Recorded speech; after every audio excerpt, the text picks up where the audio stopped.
Don't start a dopamine detox. You don't need to remove your bad habits to become productive. What you need is a dopamine substitute. I did this 2 years ago, and since then I've run 8 businesses. I took on a remote sales job, I won a kickboxing fight, and I put on 15 kilos at the gym. A dopamine detox didn't make me productive, and it hasn't made you productive because you've tried it so many times and you keep going back to all your old habits. You tell yourself this weekend's going to be it. You try and quit video games, you try and quit watching YouTube, and nothing works for you. So I'm going to show you how to overcome that by using a dopamine substitute. Back in school, when it was like the cold, wintry UK weather, which is practically all the time, I used to go to the library with my friends and we'd take a computer and we'd play video games. And back then we were already addicted to dopamine and like watching YouTube and video games and all that stuff. So like we're all failing our classes, and instead of studying, we decided to go to the library and play video games. But you know, it is what it is.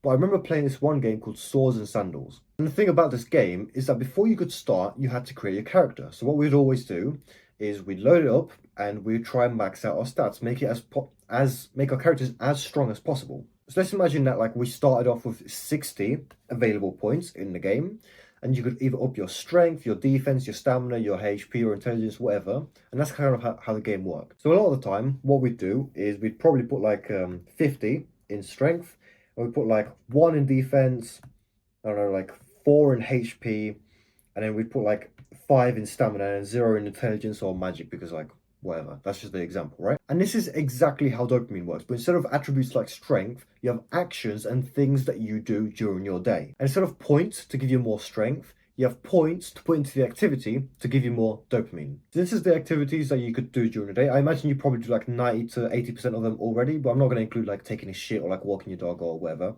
This is just the example, right? So at some point during the day, you probably do a little bit of work. You probably watch Netflix, like some TV series. You probably play a bit of video games. I'm assuming you go to the gym. You probably eat some shit food. You might take a cold shower. I don't know if you probably do that. You might study something, like try and read or try and like research something, or watch some educational YouTube videos like this one. You might drink. You probably don't. You're probably a bit young still, but I'm just putting this in there anyway.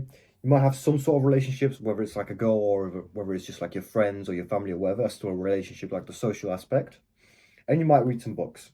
Whatever. Now, before you go on dopamine detox, what your day actually looks like is a little bit more like this. So let's just say 1, 2, 3, 4, 5, 6, 7, 8, 9, 10. Let's just say we have 100 available points at the minute. And just to make it super simple for you, let's just say we have 100 available points. And let's just put 10 into every single category. So work is going to give us 10 bits of dopamine. Netflix is going to give us 10, video games 10, gym 10, and so on. Now, obviously, like me and you both know that work isn't as fun as Netflix. At least it isn't for you. I actually really fucking enjoy my work, so that's why I do so much. But that's a side topic. I'll cover that in another video. But the point is, when you go on dopamine detox, what actually happens is you take away your dopamine points. So work is going to stay as 10 because I'm assuming you're still doing work while on dopamine detox. That's the whole fucking point, right? But what's going to happen is Netflix is now going to go to 0. Video games is going to go to 0. Gym, I'm going to say is the same. Junk food 0. Cold showers probably 10, studying probably 10, drinking 0, relationships I'm going to say they stay the same, whatever. And reading books, you might like to read a few books, right? So what are we at now? 10, 1, 2, 3, 4, 5, 6. So we're at 60 out of 100 available points. 60 out of 100. Now remember, this is on dopamine detox, right? And what did I say before about the video game? You have to use up all of your points in order to play. And this is why you start a dopamine detox and very quickly revert to your old habits, because you have 40, 40 over here, you have 40 points left over that your brain doesn't know what to do with. And there's 2 things that can happen here. So one is that you start doing something ridiculous, like working out 2 times a day. So like your gym might go to like 20, or you might like start doing 3 a.m. runs at night time when it's raining. So like, I don't know, running, and then that might give you like 20 as well. So you see how like your brain will automatically start filling up these activities to try and give you more dopamine. And the other point that is probably more viable to you is that you start going back into the bad habits. You probably aren't waking up at 3 a.m. and going for runs, and you're probably not working out at the gym twice a day. You're probably just watching Netflix again or going back to watching YouTube videos.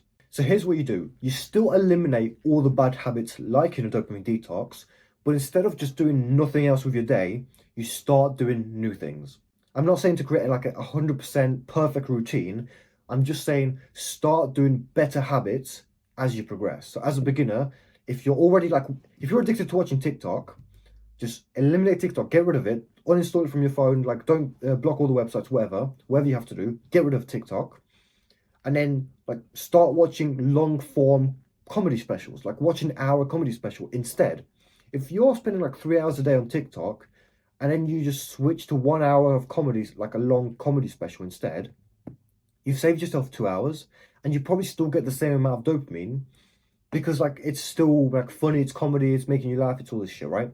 If you have more than one testicle and you're not a fucking pussy, what you can actually do is just skip the comedy specials and cut it out completely and put all of your dopamine into work. So what I mean by that is I don't mean like go get a 9 to 5 or like go work at McDonald's or something. I mean find work, ideally a business that you enjoy doing online, that you find purpose in, or do something creative, whether it's like a videography or video editing or photography or like, I don't know, like maybe you want to become an athlete. Find anything that is work that is hard that you enjoy doing afterwards. So you know when you go to the gym and you're doing a set and it's really difficult to do the set, but afterwards you hit a PR and you feel good.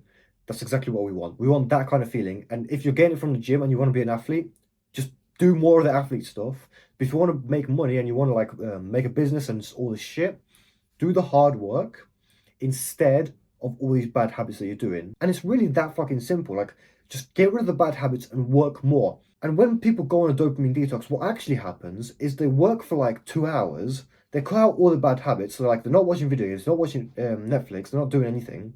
They just work for like 2 hours. They go on like a fucking walk like I did, and then they don't know what else to do. So when they get back home, they sit down at the desk and the brain just goes into autopilot and they just start watching video games, they start playing video games, start watching YouTube, start watching Netflix.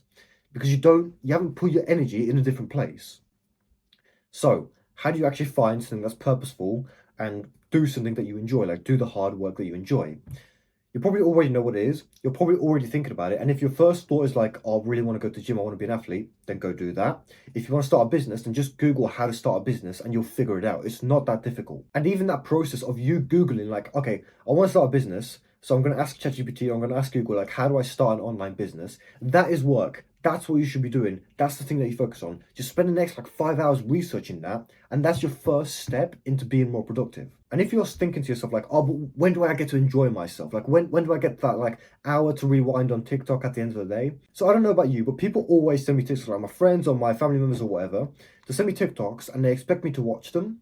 It's like, I don't even have a fucking TikTok account. I never have and I never will. I don't have the hour to rewind on TikTok because I don't need it, because I just work, because work is enjoyable. Because as I work, I get closer to my goals, and my goals are pretty big. There's a lot of things that I want, and the only way to get to what I want is to work and make sacrifices for it. So by all means, if you want to stay fat and poor and stupid, like keep watching TikTok, keep rewinding, keep doing all this stuff.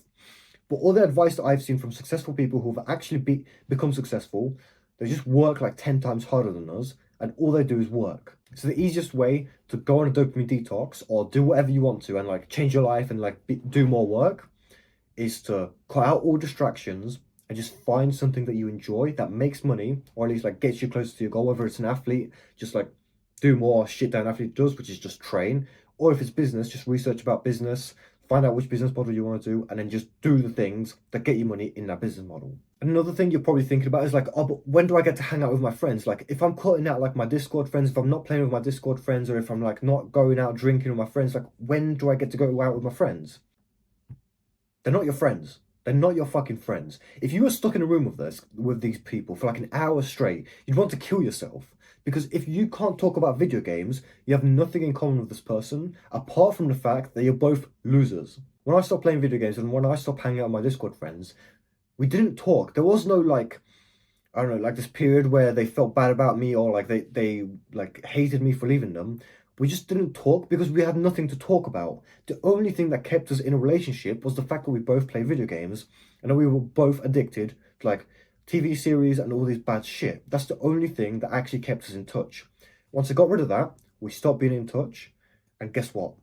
Nothing bad happened to me, only good things. I stopped wasting time on them, I started to focus on myself, and I started to see progress in my life. Every single successful person that I've ever watched on YouTube that I've spoken has gone through a period where they got rid of the bad friends and they just worked on themselves until they met someone who's also working on themselves, who's also doing something, getting better at something, working harder, and that's when they became friends with that better version, like that those better friends. Now imagine at the minute you're friends with like Discord losers, right? If you cut them off and you go to the gym for like I don't know a year or two, you're gonna be the guy who's at the gym for a year or two, and you're probably working on your business.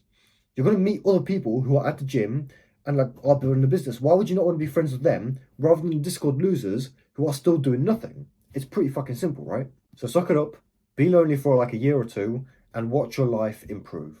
And another thing that people don't talk about is the fact that your ego fucking skyrockets if you start doing good habits, and if you, especially if you just stop doing the bad things, you start to associate yourself as the person who doesn't watch video games, doesn't watch video games, doesn't play video games, doesn't watch Netflix, doesn't do all this shit, and you start to think of yourself as like, I'm just this guy that works. I work pretty hard actually. Like I'm just a guy who like goes to the gym and works, is making progress. I'm no longer the guy who's like sat at home, who's watching YouTube videos, who's watching Netflix.